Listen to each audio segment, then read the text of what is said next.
नमस्कार दोस्तों, मेरा नाम भव्य मंगला है। मैं आईएटीएफ क्वालिफाइड ऑडिटर हूँ। पिछले 19 साल से ऑटोमोटिव सेक्टर में ऑडिट कर रहा हूँ। एक और बेहतरीन टॉपिक मैं लेके आया, वो टॉपिक है काइजन। और इस टॉपिक में मैं बात करने वाला हूँ, ये किताब है मसाकी इमाई की, जो 1986 में आई थी। इसके बेसिस में मैं बात करने वाला हूँ कि काइजन क्या होता है, काइजन की आज के टाइम में क्या नई डेफिनेशन है, क्या 5 प्रिंसिपल्स हैं काइजन के, कौन से 7 कॉन्टिन्यूस इंप्रूवमेंट साइकिल्स और स्टेप्स हैं जिससे कि हम काइजन को इफेक्टिवली इंप्लीमेंट कर सकते हैं, और क्या क्या इंडस्ट्री में चैलेंजेस हैं with respect to understanding about kaizen.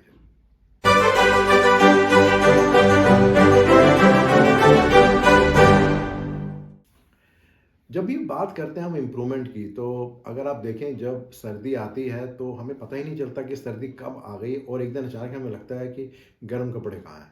इसी तरह से गर्मी का भी होता है, हमें अचानक लगता है कि बहुत गर्मी लग रही है और ये गर्म कपड़े उतारो और अब तो गर्मी आ गई है। लेकिन वो पता ही नहीं चलता कि रोज़ थोड़ा थोड़ा जो इम्प्रूवमेंट होता है सर्दी या गर्मी आने में। कुछ इसी तरह का लाइट का भी होता है कि जब हम बोलते हैं कि भाई दिन बहुत बड़े हो गए हैं, दिन बहुत छोटे हो गए हैं, बट रोज़ एक एक मिनट कम या छोटा होता है। कुछ कुछ इसी तरह से ही काइजन में भी होता है। लियो टॉल्स्टॉय ने एक बहुत ही अच्छी बात की है। उनका कहना है कि जो रियल लाइफ होती है वो तब होती है जब हम रोज छोटे छोटे चेंजेस डेली करते हैं, वहां पर हम कह सकते हैं कि यस, चेंज हुआ है। जब हम काइजन की बात करते हैं तो ये दो वर्ड हैं, काई और जेन। इसका मतलब होता है कि ग्रेजुअल एंड चेंज, यानी कि इंप्रूवमेंट की हम बात कर रहे हैं, जो ग्रेजुअल इंप्रूवमेंट है। ऑफ लेट मसाकी इमाई ने अपने इस डेफिनेशन को थोड़ा सा चेंज किया और उसको 3 पार्ट में डिवाइड किया। उनका कहना है कि जब हम काइजन या इम्प्रूवमेंट की बात करते हैं तो इम्प्रूवमेंट एवरी डे होनी चाहिए, एवरीवेयर होनी चाहिए और एवरी वन होनी चाहिए, यानी कि 3 पार्ट में इसको डिवाइड किया है। जब हम इसकी पहली बात करते हैं with respect to every day, तो इंटेंट ये है कि हमें रोज इंप्रूव करना है। ऐसा नहीं है कि हमने कोई बहुत बड़ा प्रोजेक्ट कंप्लीट कर लिया और हम सोच रहे हैं कि अभी जब अगला प्रोजेक्ट करेंगे तब हम फिर सोचेंगे। नहीं, रोज हमें क्या इंप्रूव करना है उसको हमें देखना है। लेकिन जो दूसरा बात है वो बात करते हैं एवरीबडी की, यानी कि ऐसा नहीं है कि सिर्फ शॉप फ्लोर में जो वर्कर्स हैं उन्हीं को ही काइजन या इम्प्रूवमेंट के ऊपर काम करना है। ऑर्गेनाइजेशन में जितने भी लोग जिस भी प्रोसेस में काम करते हैं, जिस भी लेवल के हैं, उन सबको उसके ऊपर काम करना है। और जो तीसरा सबसे इंपॉर्टेंट बात है वो है एवरीवेयर, यानी कि ऐसा नहीं है कि सिर्फ प्रोडक्शन के लोगों को ही काइजन में काम करना है। अगर कोई फाइनेंस का आदमी है, प्रोडक्शन का आदमी है, quality, new product development, store, dispatch, कोई भी है, हर जगह पे हमें इस पे काम करना है। और एक बहुत इंपॉर्टेंट बात यह है कि ये टॉप डाउन अप्रोच है, यानी कि ऊपर से नीचे की तरफ आएगा, यानी कि सबसे पहले टॉप मैनेजमेंट की कमिटमेंट बहुत इंपॉर्टेंट है। हाँ, ये ज़रूर है कि जो काइजन ज़्यादातर मेजोरिटी आते हैं वो नीचे से ऊपर की तरफ हम बात कर सकते हैं, ऐसा हो सकता है।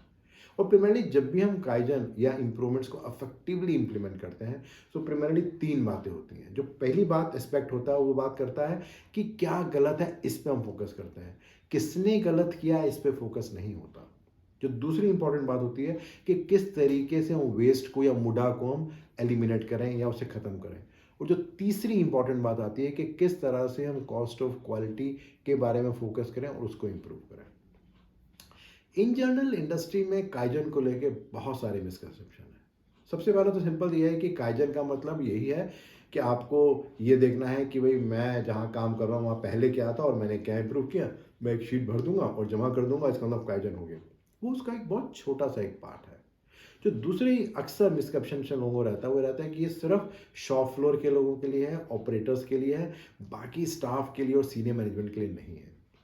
और एक और मिसकंसेप्शन जो अक्सर काइजन के बारे में रहता है वो ये रहता है कि काइजन एक कोई एक अलग एक एक्टिविटी है, जबकि ऐसा नहीं है।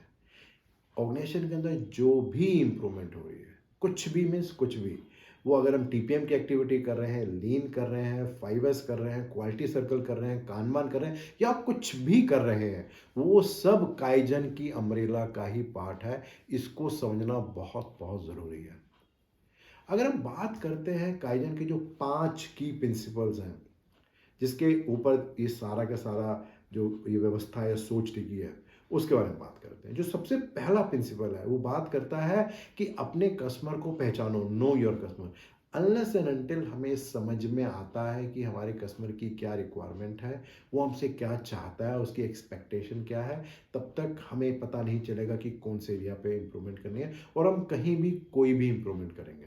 तो इसका मतलब क्या हुआ कि हमें जो भी इम्प्रूवमेंट करनी है वो फोकस्ड होनी चाहिए और वो कस्टमर को फोकस में ध्यान में रखते हुए होनी चाहिए।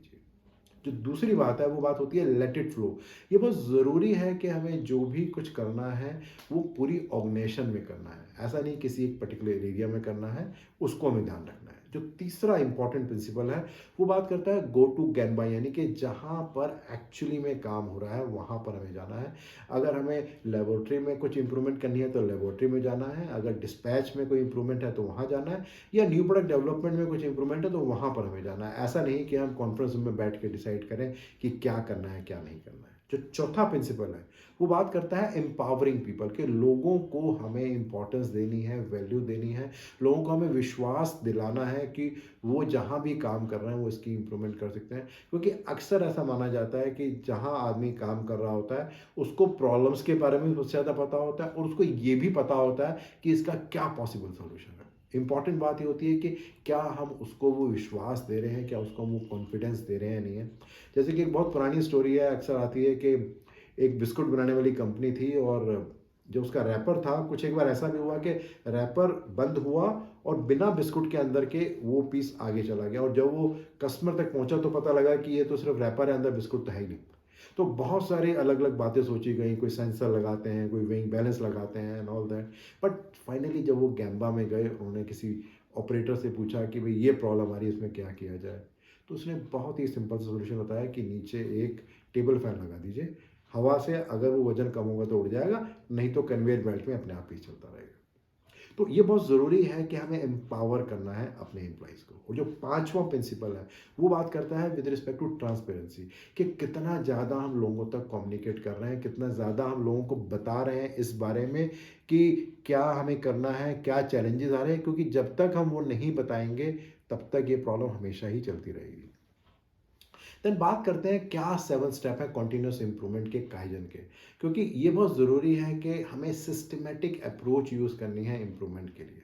उसमें जो पहला स्टेप आता है वो बात आता है कि किस तरीके से हम एम्प्लॉयज़ को इन्वॉल्व कर सकते हैं। जैसे कि हम पहले एम्पावरमेंट के बारे में बात कर रहे थे कि हमें हर लेवल के एम्प्लॉय को, चाहे वो किसी भी पोजीशन पे हो, किसी भी डेजिग्नेशन में हो, उनको इन्वॉल्व करना है, जिससे कि हमें ज़्यादा से ज़्यादा जानकारी लगे कि कौन कौन सी प्रॉब्लम्स हैं, क्या प्रॉब्लम्स हैं और किस तरह का चैलेंज उनको आ रहा है जिससे कि प्रोडक्टिविटी, क्वालिटी, कॉस्ट में दिक्कत आ रही है।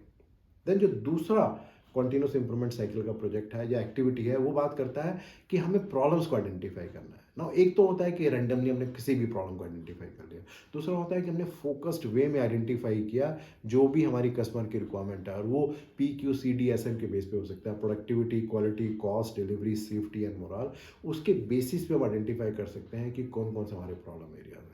जो उसमें तीसरा स्टेप रहता है वो होता है कि हम एक पॉसिबल सॉल्यूशन को बनाते हैं, यानी कि रादर देन कि हम एक बार में ही सब कुछ इम्प्लीमेंट कर दें, पहले एक पायलट प्रोजेक्ट के थ्रू हम देखते हैं कि किसी भी प्रोसेस में जहाँ प्रॉब्लम आई है वहाँ पे क्या सॉल्यूशन हो सकता है, उसको आइडेंटिफाई करते हैं। जो चौथा स्टेप आता है उस सॉल्यूशन को फिर हम टेस्ट करते हैं पायलट बेसिस पे, और ये देखते हैं कि उसका क्या रिजल्ट आ रहा है, क्या रिजल्ट सही जा रहा है या गलत जा रहा है, या जो भी हम एंटिसिपेट कर रहे थे वही होने वाला है या कुछ और होने वाला है।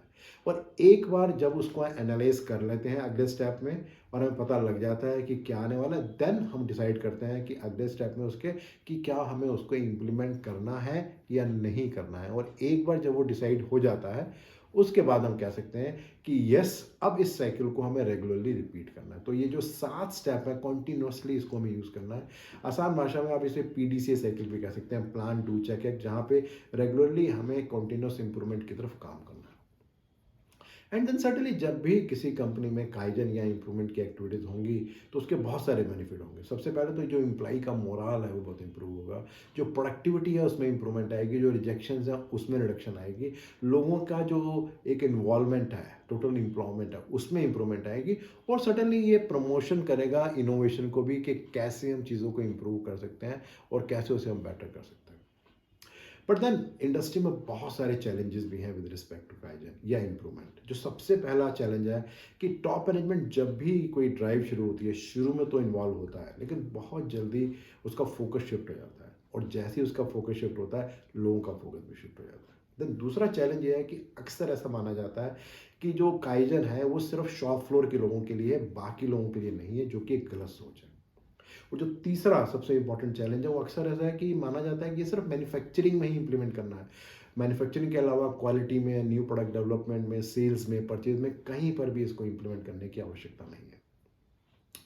तो अगर मैं समरी करूँ, मैंने बात कही काइजन क्या होता है, काइजन के जो 5 प्रिंसिपल हैं उसकी बात की, काइजन अम्ब्रेला के बारे में बात की, क्या 7 स्टेप्स हैं उसके बारे में बात की, और लास्ट में मैंने बात की कि इन जनरल जो काइजन के बारे में हमारी सोच रहती है कि काइजन सिर्फ एक शीट को भरना है और शीट को भर दिया और जमा कर दिया, यही काइजन है।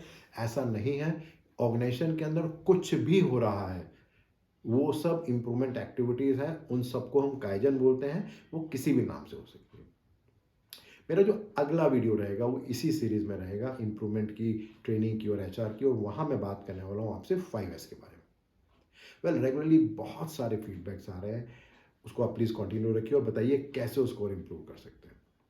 और अगर इस पर्टिकुलर वीडियो को आप और डिटेल में जानना और समझना चाहते हैं तो नीचे आपको एक लिंक मिलेगा, उसे आप क्लिक करेंगे तो एक ब्लॉग आपको दिखेगा, वहाँ और डिटेल में जानकारी मिलेगी इस पर्टिकुलर वीडियो के बारे में।